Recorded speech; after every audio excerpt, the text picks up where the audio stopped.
Hi everyone, welcome to ECI 579. This is our first module of Organization and Behavioral Management of Inclusive Classrooms.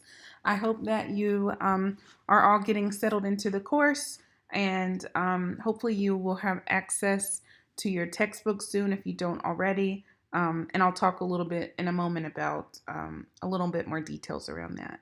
So the goals for this mini lecture are, of course, to do a welcome, a course overview so you know what to expect in the course. As I mentioned in the welcome video, I want to give a little bit more guidance and direction around what's to come in terms of course assignments, etc. And then we'll move into the content of this module, which focuses on this foundation of special education, and then some more content around special education procedures and services. So as you know by now, I am Dr. Jamie Pearson.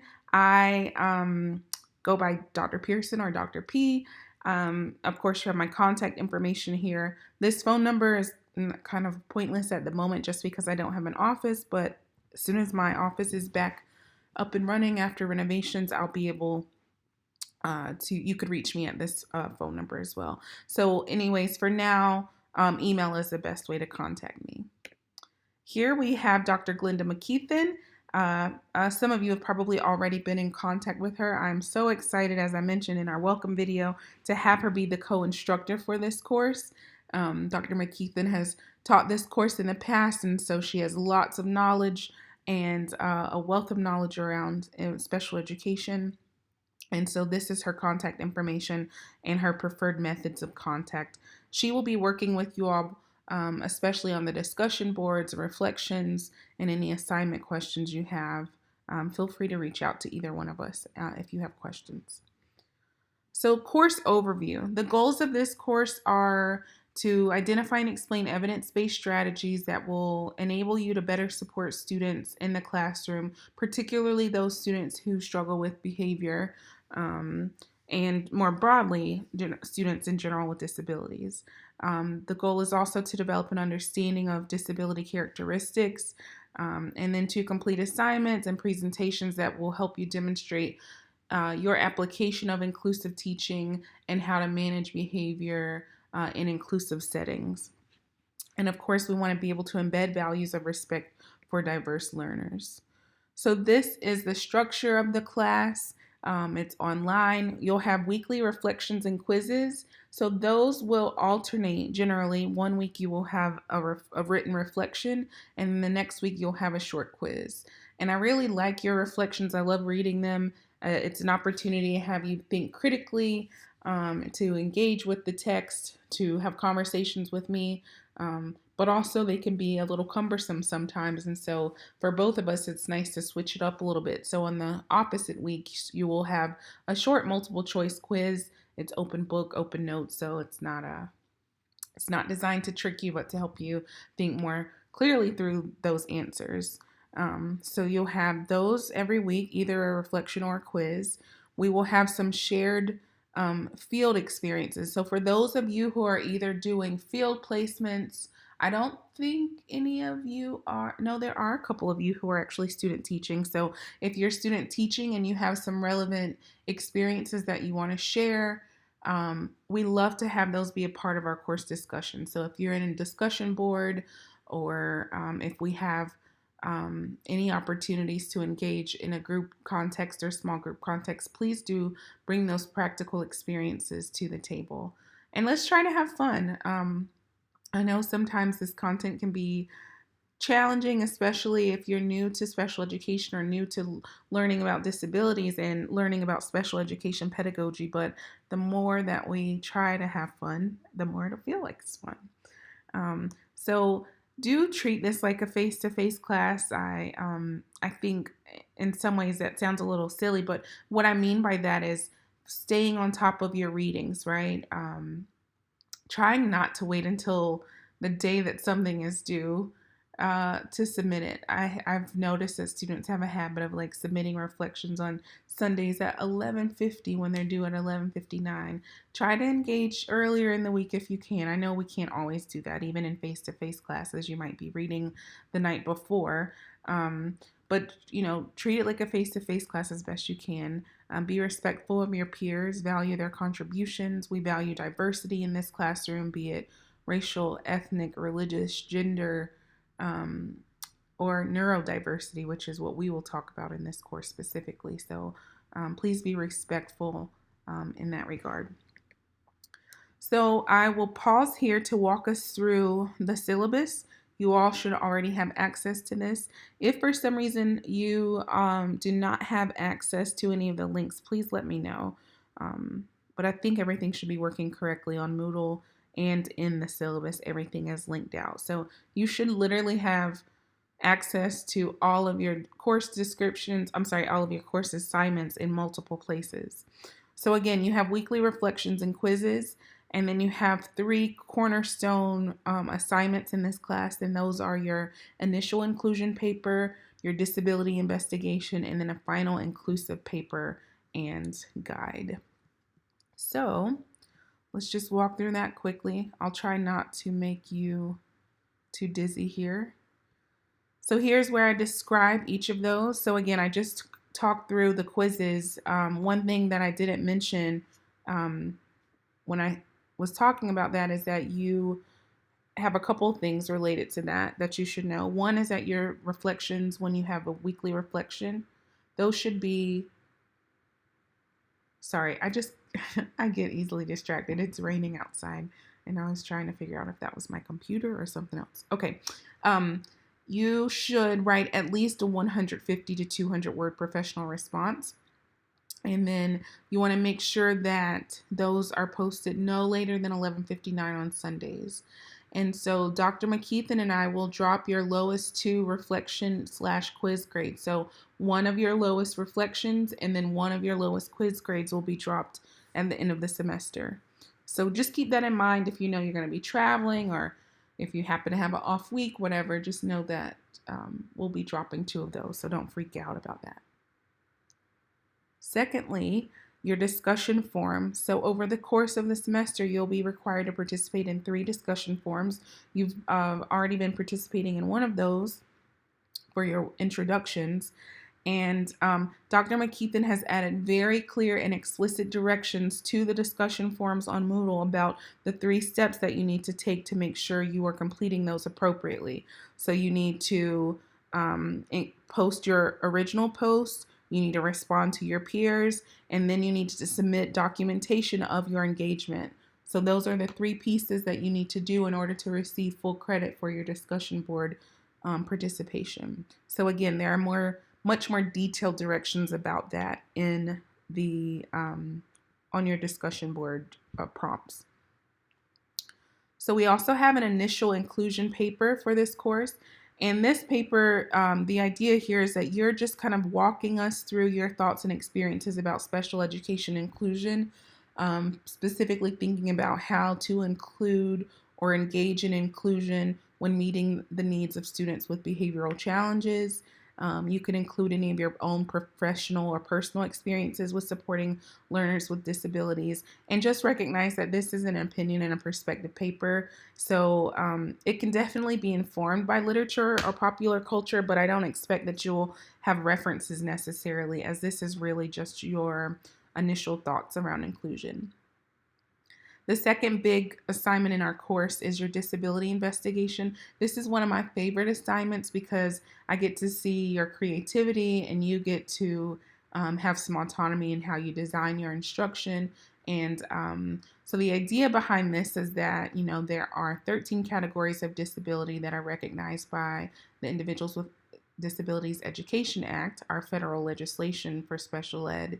And not everyone is familiar with every category of disability, right? We hear big names like autism or speech language disorder or Down syndrome, and you don't exactly always understand where those categories of disability fall.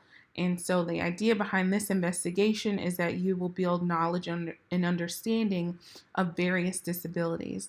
So each of you will present your findings in a 15-minute presentation, and then you'll upload those to Moodle, and you'll be able to see your colleagues' work. And then one of your reflection weeks, you'll be asked to review two presentations and reflect on that. So each person will choose one of the disability categories, and you will create either using PowerPoint, Google Slides, Prezi, all of these other really cool presentation tools that you all know about, any of those to present your information about your particular disability category. So you're going to talk about the characteristics of that disability. You're going to talk about challenges that students might face who may have that disability, effective teaching and behavior management strategies, and as part of the presentation, I also want you to demonstrate an effective teaching strategy. I've had some issues with this in the past. I want you to actually demonstrate it in the video. I know it might take a little bit more work because you're going to need to record yourself. Now, there are a few things, if you're working on like physical classroom arrangement, it might be a little trickier, but I don't want you to just submit a video of a teacher doing it on YouTube. I want you to show me that you know how to apply the principle. Do your best to do that, okay? I really want to see you try to apply that. I think those are all the big things related to the disability investigation. I'm trying to not have this intro part of the lecture be super long. Inclusive teaching paper guide proposal. So your big project at the end of the semester is going to be your inclusive teaching paper or guide. However, this mini project is the proposal for that. And so you will submit a one-page description of your proposed inclusive teaching guide. The idea here is just to get you started, to think about what your guide will include. And by the time this is due, we will have worked through several modules. And so you'll have an idea of what inclusion might look like for you and how you plan to embed that. So, are you going to be in a high school English classroom? Are you going to be in an elementary art classroom, etc.? Most of you would not be in the art, but you know what I'm saying. So think about, the setting for that and what your inclusive teaching guide might look like. And so there's more description on that in the assignment guidelines. And then finally, we have your actual inclusive teaching guide. So this is going to be a 4 to 5 page paper. And the idea here is to really highlight your personal philosophy on what inclusion is and how your philosophy has changed over the course of this course. I want you to develop this guide for a specific subject and or grade level so that it's useful and applicable for you and even for your colleagues. And it's important that you draw from the text, from our classroom-based activities and presentations, and then any other resources that you've used. So this one does need to be referenced. You need to have some empirical support for what strategies you choose. And again, the guide is intended to include narrative writing that you do yourself, so you don't want to just pull things that have already are already existing. You can reference them for sure and you can adapt them, but I want you to pull this together yourself to show us how you will function as an inclusive general or special education teacher. If we decide if you're really drawn into special education, you can come on over to the special ed side as well, okay? And then finally, you will present your paper and your inclusion guide to myself and Dr. McKeithen at the end of the semester. We have links for you to sign up for that, and that will be our one synchronous activity in this class. You will be in small groups to present your teaching guides. Again, this is another opportunity to be creative. I've seen some really awesome guides over the past couple years, and I'll share some examples of those with you so that you can see what we are expecting. So here's the course point breakdown in terms of grades and what each thing is worth. You can see all of that, and then all of your assignments. So again, everything is linked. You have your due dates in multiple places, so hopefully there are no excuses for anything being late. And so I think that is everything I wanted to share there. The textbook, I do apologize, it was on back order. I'm going to follow up with the bookstore to see if it's in. In the meantime, you do have access to chapters 1 and 2 via Course Reserve, and so that is going to be posted on Moodle. You'll see that under your readings and assignments section on Moodle, so you can read chapters 1 and 2 online if you don't yet have the physical textbook.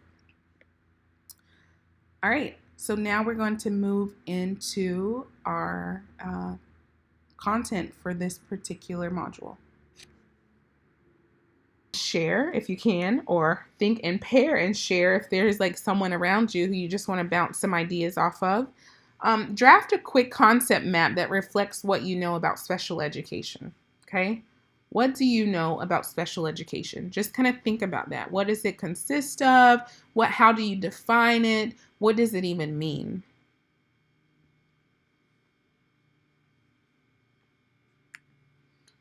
All right, so special education includes specially designed instruction or instructional practices that address the needs of learners who learn differently or have different learning needs. Special education also includes related services like speech language therapy, special transportation, physical therapy. It might include things like adaptive PE. And then two of the things that you will probably hear about a lot as they're related to special education are accommodations and modifications. So these are supplementary aids and services that we provide for students who have disabilities so that they can maximize their learning potential in the classroom. So everything that we do in special education is governed by the Individuals with Disabilities Education Act, also known as IDEA. So you will probably hear me refer to that as IDEA from here on out. So that is the federally mandated law, essentially, that guarantees, that protects students with disabilities, and it promises them, essentially guarantees them, they're legally entitled to services that meet their needs in public schools in the United States. So this is also referred to as PL 94-142. It was signed into law in 1975, and it was originally referred to as the Education for All Handicapped Children Act. We don't use that language anymore, so it's the Individuals with Disabilities Education Act, and it guarantees a free and appropriate public education to every child with a disability. Point blank, period. Okay. So when we say free and appropriate public education, what are we talking about? So we're going to try to kind of think through some of this lingo, get through some of the language. Free and appropriate public education is FAPE, and this is one of the 6 pieces, if you will, of IDEA. Free and appropriate public education. The second component is least restrictive environment.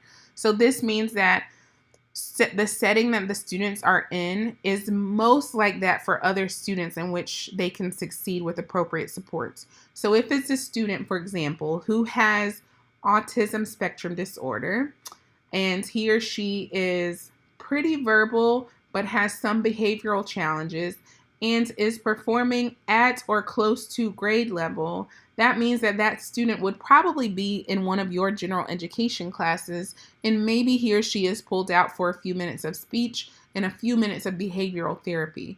But there is no, given this really brief kind of general background of this student, though that description of that student would not require him or her to be placed in a special education classroom full time, most likely. Okay, so the idea is that your students with disabilities are in the least restrictive environment possible, such that they are able to learn, but also such that they are in a safe space. Okay, so there's always a balance. We have to find the balance between least restrictive and what makes the most sense for that learner. Individualized education program. So the IEP is the third component of the IDEA. And this is, again, a legally binding document that specifies any accommodations or supports that the student will be receiving. It describes the goals for that student and how the teachers, be it special education, general education, specials teachers, will engage in specific inclusive practices to meet the needs of the learner. So this is a binding document. It's important that you understand what's in the IEP. It's important that you understand the goals for your students. Even if you're a general education teacher who sees one student with a disability for like 30 minutes out of the day, it doesn't matter how little, you want to make sure that you really understand this IEP.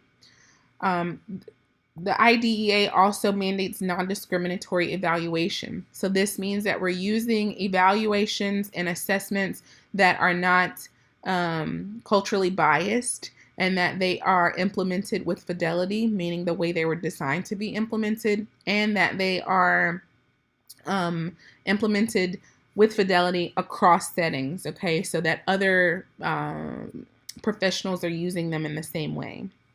The fifth component of IDEA is due process.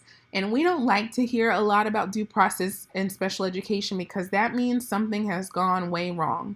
Due process is the legal right that parents have to seek restitution for any injustice, essentially, that their child has faced. So if a child is not receiving the appropriate services, especially as written in the IDEA, then parents have the opportunity to go to mediation, to discuss what's been happening and why it hasn't been happening. And sometimes that ends up going to court. People try to settle those sorts of issues within the school district or the local education agency, also known as the LEA. But sometimes due process ends up results in court cases. And then finally, we have, zero reject and child find. And this essentially means that we don't reject any child who has a disability for special education services. And it also means that if you know a child has a disability, that you refer them for services or make someone aware. So there are a number of important elements of IDEA. The general education teacher is a member of this team. The teachers need to be highly qualified in their core content. And so you'll also probably learn that special education teachers in the state of North Carolina specifically are certified to teach K through 12. So that is a little bit different whenever you are certified in a particular grade level or range, elementary or middle grades, etc. So teachers are sometimes general education teachers are working with special ed teachers who work with a wide range of learners. And you just kind of have to learn how to work best with each other. Another piece of the IDEA that's critical is that students must be included in their assessment, and then that parents participate. This is a really big one for me, especially because a lot of the research I do focuses on supporting parents. And so you will probably hear me talk a lot about, from the parent perspective, how it's important to engage with parents in your practices. So there are also discipline considerations when we think about the needs of students with disabilities and how they may exhibit behavioral concerns. There are transition services for students. So Part C of IDEA is early intervention and early childhood services. So these are for students who are birth to 3 years old. I'm 97.4% sure that none of you will be working in EI, but it's good to know. And then Part B are the services for children and adolescents ages 3 through 21. So you should know that learners who have an IEP can stay in public schools until they are 21. Technically, they can stay in schools until the day before their 22nd birthday. So not when they turn 21, but just before they turn 22. So that's a legal mandate that's within the IDEA. And then we also want to pay attention to disproportionate representation. We'll see this and talk a little bit more about this as we go through the course, but you might learn even in some of your settings or any of your experiences thus far where you see these classrooms that have disproportionate representations of particular cultural groups or racial groups of students or gendered groups of students in, like, for example, a resource classroom or a behavior classroom. They're often comprised of behavior classrooms, especially tend to be Black boys, okay?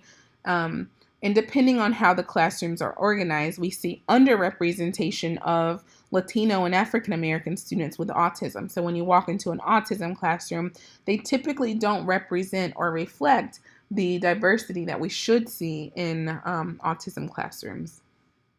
Another side piece is that, or side nugget, not a side piece, is that I do research on autism, cultural diversity, supporting families. So I probably will use a lot of examples that relate to autism and families and diversity, but just some things to know.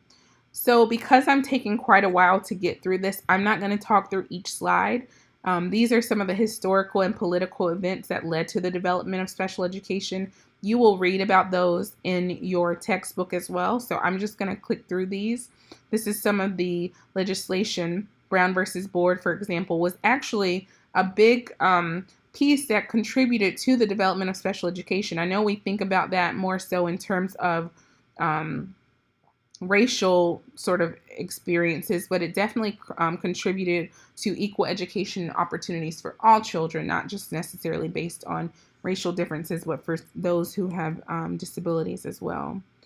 The current civil rights legislation, we talked about the IEP or the IDEA, but we also have Section 504. So there may be students who have 504 plans, which are different from IEPs, and we'll talk more about what those mean later in the presentation or in the course.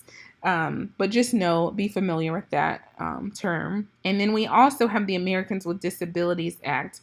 This originated actually at the University of Illinois, where I did my PhD, and the act didn't originate there, but kind of the implementation of the act originated there, where they started making the cutouts for wheelchairs.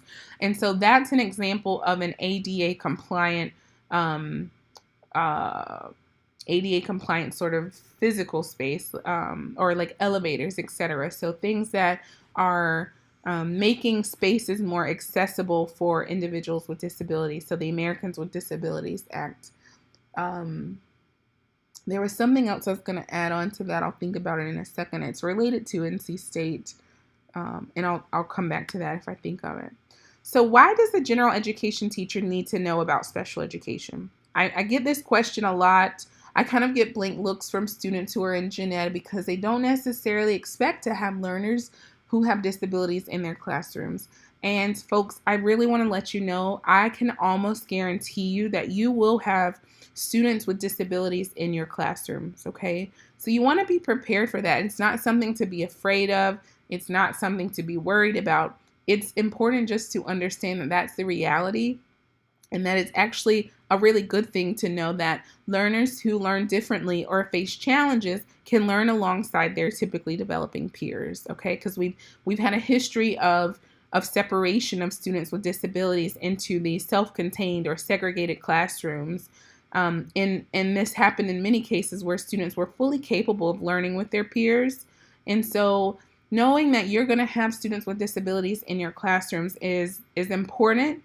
I think it can, cause a little bit of fear or reservations going into it, but that's exactly why we have this class, is so that you understand more about what their needs are and how to support them, and that you can provide the inclusive supports, create the inclusive environment that will support the needs of these learners. We're seeing current trends. We're seeing pretty steady increases. We thought that the prevalence of autism had tapered off, but we saw that it climbed again this past year. We're seeing more behavior support needs for many students. We're seeing increases in the prevalence of ADHD. We'll talk about whether or not that's a disability category later on. But we're also seeing much more work in terms of creating inclusive environments for these learners, meaning that they will be served in general education classrooms. It might be that some of you even co-teach with a special education teacher, which would be really exciting and something great to see. So there's some important legislation that impacts all of the education. I'm sure many of you have already talked about these in each of your or in some of your early classes. So the Elementary and Secondary Education Act, No Child Left Behind Act, and Every Student Succeeds Act. These all have an impact on special students in special education as well. Sometimes the impact is a little bit different. I'll let you read through some of that, and if you have more specific questions, we'll address that as we go throughout the semester. So there are some tools and some policies in place and practices in place to kind of prevent the need for special education. And a couple of these are response to intervention, positive behavior supports, and multi-tiered systems of supports. Going into middle schools, many of you will hear lots about these. I'm sure many of you have already heard lots about PBIS and MTSS in North Carolina schools especially. So I will be really excited to hear more about what your experiences have been in terms of preventing the need for special education. So RTI, response to intervention, is a 3-tiered support system. And so at Tier 1, you're providing your core classroom instruction to all of your learners. And it's a targeted system because the goal is that you are identifying students who are struggling and who need additional supports. And once you identify those learners, they go to Tier 2, where they receive targeted instruction in small groups. And you collect data, you analyze that data, you say, okay, they're still struggling or they're meeting these goals, so they're fine. And then if they need more supports, they go to intensive individual interventions where they're receiving very intense supports at Tier 3. But the idea is that Tiers 1, 2, and 3 are preventative strategies that help support learners before they get sent to special education. So general education teachers are taking more responsibility for addressing the needs of learners who might have learning challenges, but not necessarily a disability that requires them to need special education services. Okay? Similarly, the multi-tiered system of support, it's a multi-tiered framework similar to RTI, but it improves the school-based learning as a whole. And so North Carolina employs a systems approach, and we're really trying to make this be data-driven and solve problems that maximize the growth for everyone. So it's bringing the RTI together with the behavioral system. So we're not just focusing on the academics and just the behavior, but we're bringing them together to serve the needs of students at 3 different levels related to both academics and behavior. Again, you can read through some of these. We have accountability and expectations for all teachers as it's related to assessment and professional accountability and access to the general curriculum. We'll talk through that when we go through the appropriate chapter.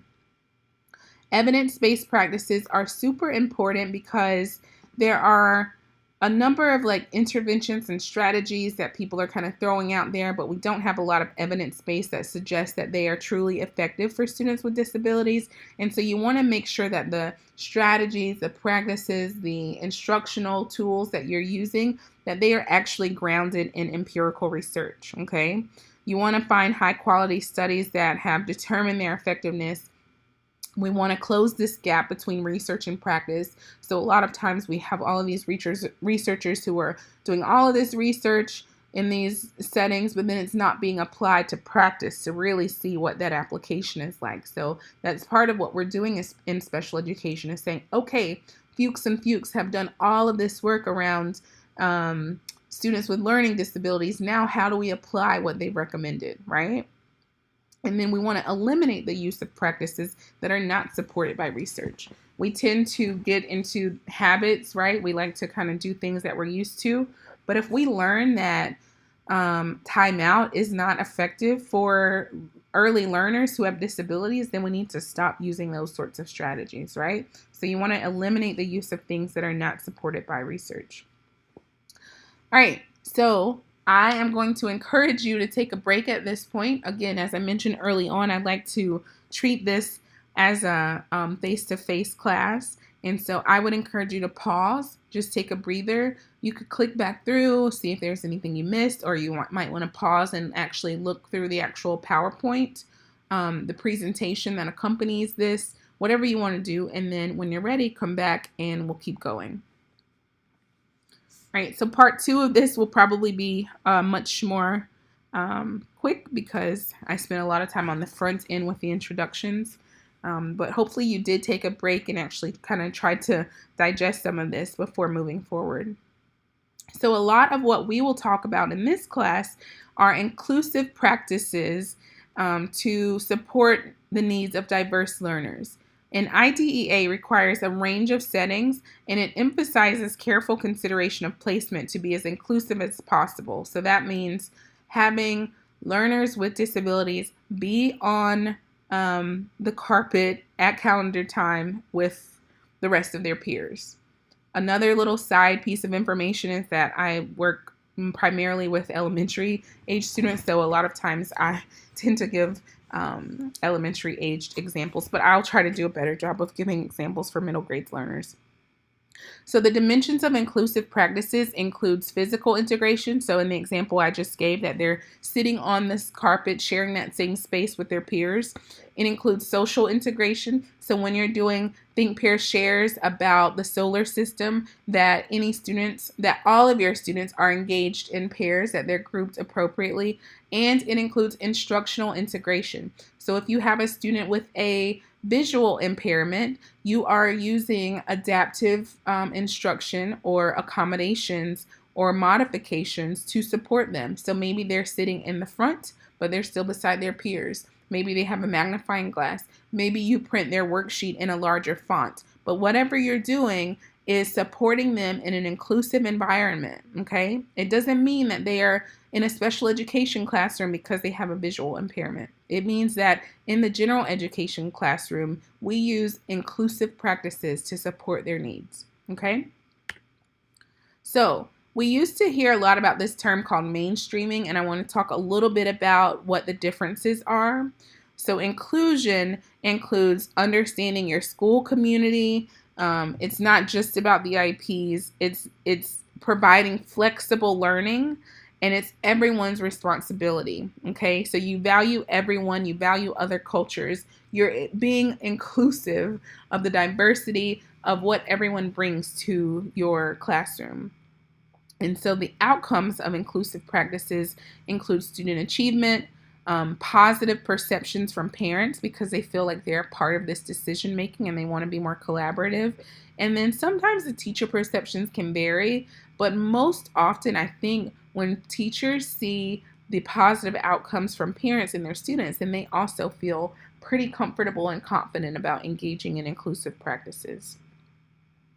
So take a second to think about your own experiences with students with disabilities. So maybe when you were in middle school, do you remember having students who you knew had disabilities? Sometimes we don't know, so we don't want to assume. Sometimes we do know.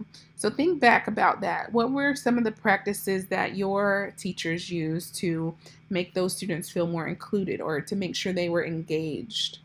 Okay? Think about that, and then think about how you might use some of those same practices in your place.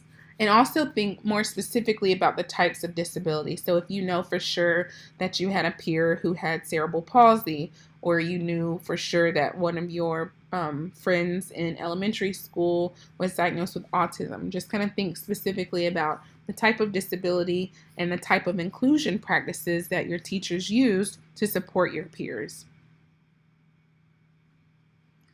And that leads us to our IDEA disability categories, okay? So there are 13 categories that fall under the IDEA legislation, and those include learning disability, intellectual disability, emotional disturbance, autism, hearing impairment, which you will notice is different from deaf, which is also different from deaf blindness, okay? Visual impairment, speech or language impairment, orthopedic impairment, traumatic brain injury, other health impaired, multiple disabilities, and developmental delay.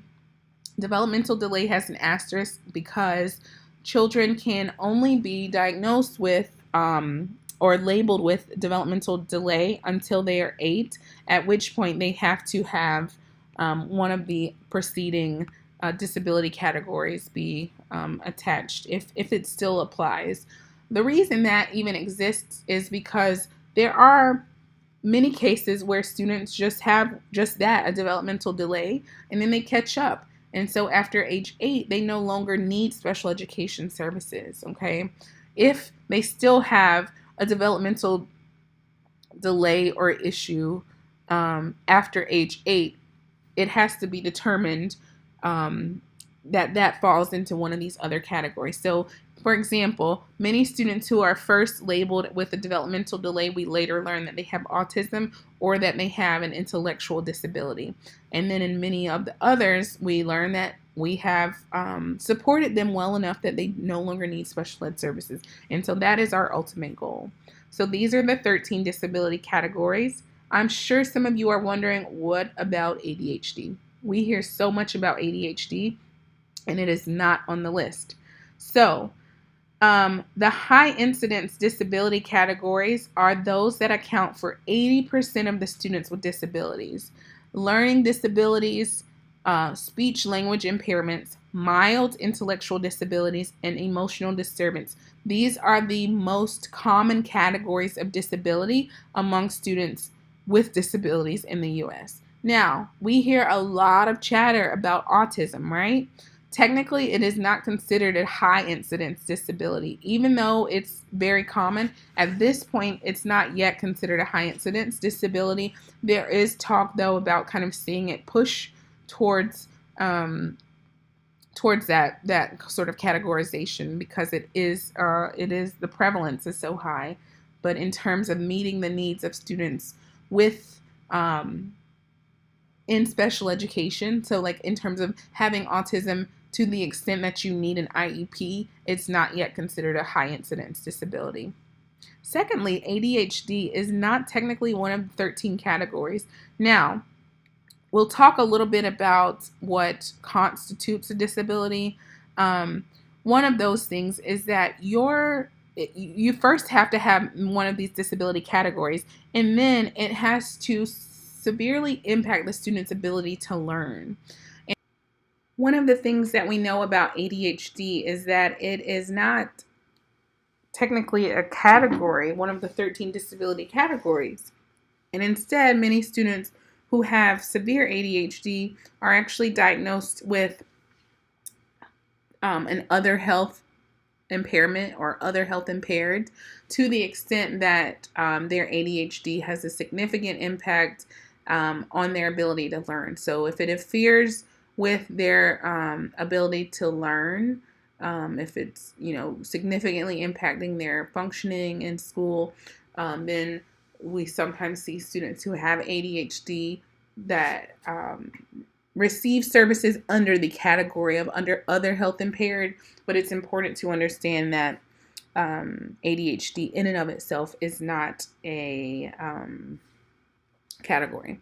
Also, if I repeated anything or if this just sounds a little disjointed, it's because someone FaceTimed me and I forgot to turn that off. I'm still getting back into the swing of things for the new semester too, so I apologize about that, but we're going to keep going and wrap this up shortly. Low incidence disabilities are comprised of moderate to severe intellectual disability. So for those individuals who have more significant intellectual challenges, we see fewer of those. We see fewer students who have multiple disabilities, hearing impairments, visual impairments, orthopedic impairments, or quote unquote other health impairments. Autism is considered a low incidence disability, as is deaf blindness, traumatic brain injury, and developmental delays. Now, sometimes you will see, classrooms full of students with just autism, or you will see classrooms of students who have Down syndrome, which is considered a mild to moderate intellectual disability, or moderate to severe in many cases. And so you might assume we see this a lot. This must be a high incidence disability. But the high incidence disabilities are those students that you will most often see in your general education classroom. So remember earlier when I said I can pretty much guarantee you that you will be teaching students with disabilities. These will often be students with learning disabilities like dyslexia or dyscalculia, students with speech and language impairments, students who have mild intellectual disability, students who have behavior problems or challenges. And then although autism is a low incidence disability, I can almost guarantee you that you will see someone in your class with autism, and you will more likely than not have students with ADHD. Okay, so we'll talk more through the categories as we go through the semester, but it's important to just kind of familiarize yourself with what they are, and we'll learn more about what each disability category is as we go through.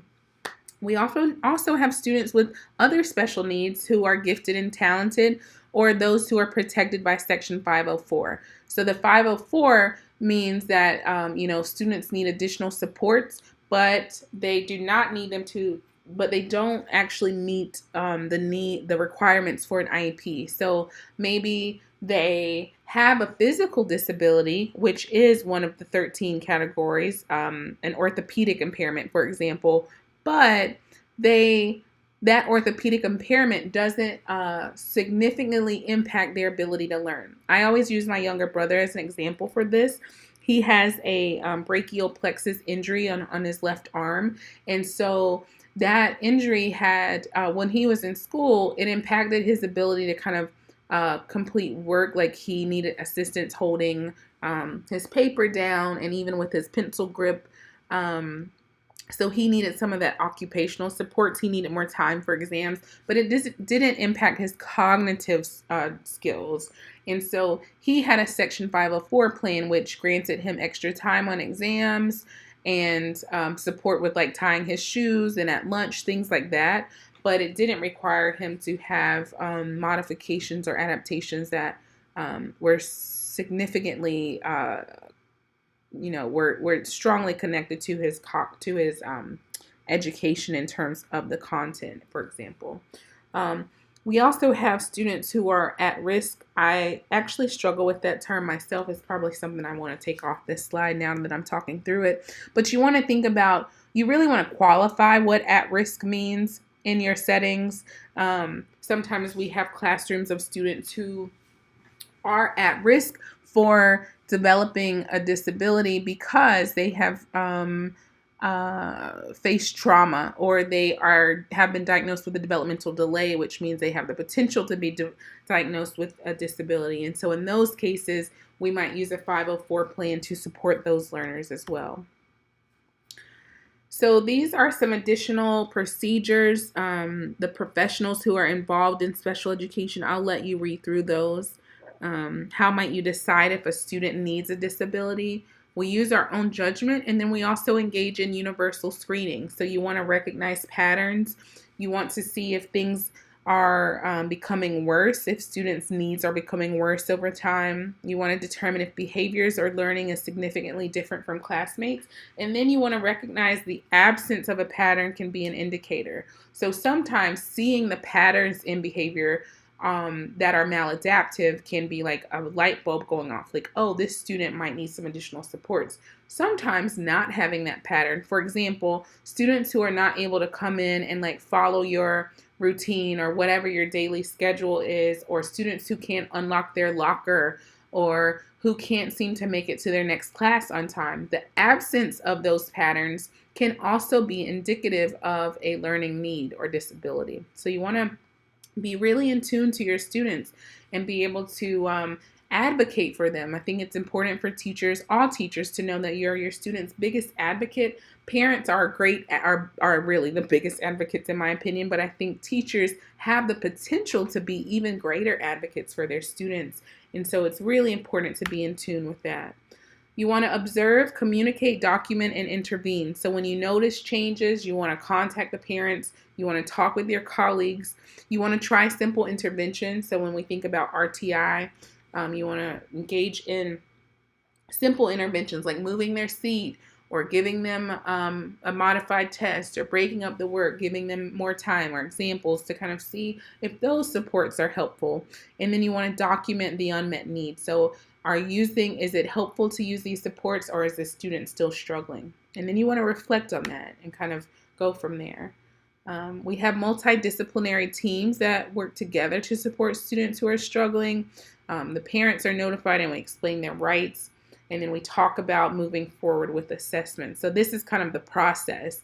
If you identified a student who you think is struggling, what happens next?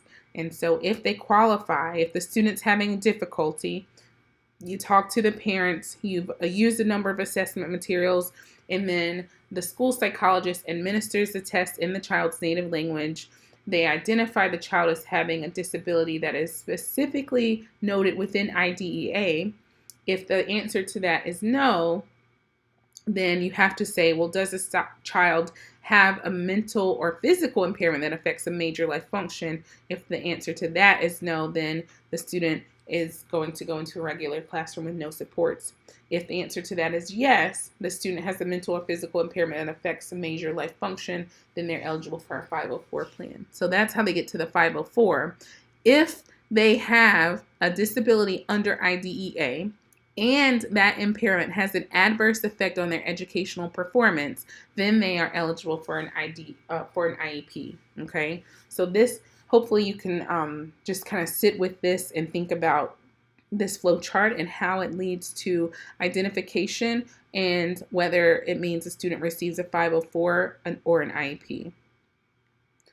Parent referrals are another way that students can receive supports under IDEA. So parents can write a letter and requesting an evaluation, and then the timeline starts the day that the principal receives the letter. So on, March 3rd, 2017, if Dr. Martin received this letter, that school system has 90 days to complete this process. Okay, so they have to acknowledge the parent's letter, they have to start the evaluation process, and they have to assess the child.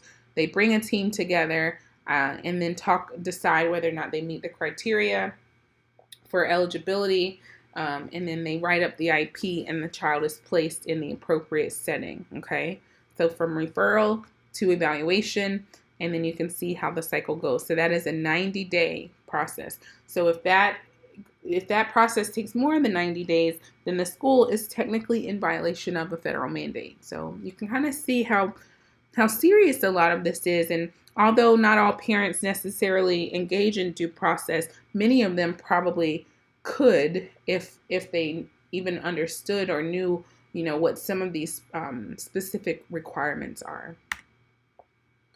So what are some of the words that come to mind when you hear IEP? What do you think about when you hear IEP? Do you think about a document? Do you think about a bunch of rules? What comes to mind? Just kind of think about what that means to you, or even what those letters mean, right? So IEPs are individualized education programs, and they are important because they guide the education of students with disabilities, and it really clarifies the expectations for students. So not only from a parent perspective, but from a teacher perspective, it helps everyone on the entire team really, to be in tune with what the students' needs are and how the team plans to meet those needs. So you can see here who is included on the team in this team process, and then you can also see how the school, the student, and the parents work together to achieve the goals as outlined in the IEP. So first, you have annual reviews, and this is where the students' progress towards the goals in the IEP are reviewed, and then either the IEP is changed or it's updated based on the students having met those goals, and then you check that to make sure the students' best interests are being protected. We also have IEP monitoring and review. So these are 3-year reevaluations. So every 3 years, the student goes up for re-eval. And IDEA permits existing information to be used. It doesn't require new assessments. And with the parent and team agreement, you don't have to have a new assessment, but parents have to be informed about the 3-year reevaluation, but the consent is not required. So each year you have an IEP meeting, but the student doesn't have to be re-evaluated or reevaluated until every 3 years, just to make sure that's clear. So you'll read more about that in your chapters for this week. Here are the components of the IEP. Again, I'll let you kind of read through some of that, and you can ask more questions if you have questions following this. This is a video that might be helpful for you to kind of look at what the IEP meeting process looks like and the members of the team and how those procedures actually go. So I encourage you to take a moment to watch that video. And then here's another resource that you can click on right up here to see each of the components of the IEP. It's actually I always forget the name of those presentations. I'll think of it in a second. But it's a cool presentation that you can look at to learn more about each of the components of the IEP. And then finally, the biggest goal with IEPs is that they are smart. So we want them to be specific.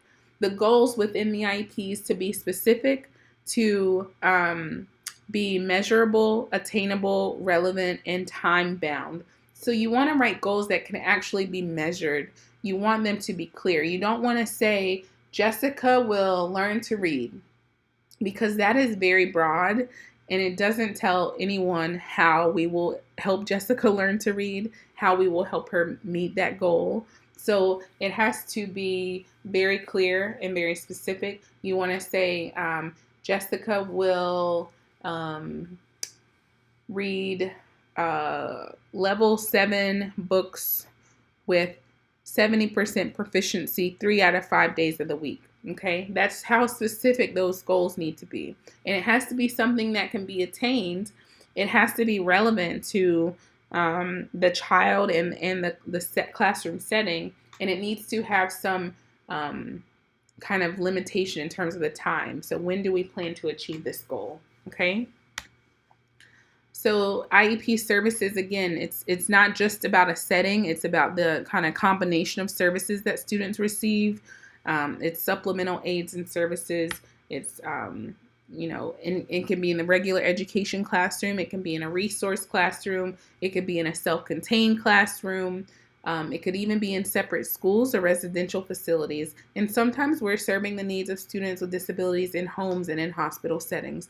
So when the public school system cannot provide the services that a student needs, they are financially responsible for providing those services to the children in whatever setting is most appropriate for them. So sometimes that means that the public school system is actually paying for a child to go to a private school that is better able to support that child. Okay, so you want to understand that we are required to support them to the best extent, but sometimes there are students whose needs cannot be met in their school, and so we have to make adaptations and adjustments and accommodations when that happens. So I know that I flew through the second part of this presentation because the first part was so long, but if you have more questions or you want to learn a little bit more about IEPs and the IEP process, you can click on this screen capture of a different module for a different class. So I teach a class on managing behavior, and I have an entire presentation here just on IEPs. So you could spend some time clicking through that to learn a little bit more in detail about the individualized education